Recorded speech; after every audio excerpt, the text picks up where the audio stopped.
Ngayong bisperas ng Chinese New Year, food trip tayo. Pero ang ating destinasyon hindi sa Binondo, kundi dito sa Nagcarlan, Laguna, kung saan may kakaiba raw silang paraan ng paghanda ng isa sa mga paborito tuwing Chinese New Year, ang tikoy.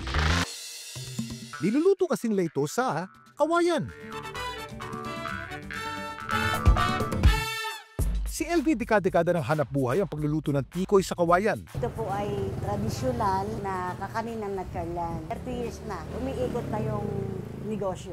At ang paggawa nito, aabutin daw ng siyam-siyam. 10 oras kasi ang ginugugol niya sa kusina para maluto ito.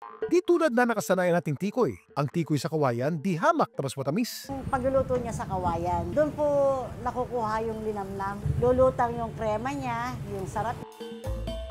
Tamang-tama ang timpla, hindi masyado madami. At tila totoo raw ang kwento-kwento na may nakadikit na swerte sa pagkain ito. Nang dahil kasi sa tikoy sa kawayan, ang buhay din na LB guminhawa. Pero alam niyo ba kung paano dumikit sa ating mga Pinoy ang pagkain ng tikoy?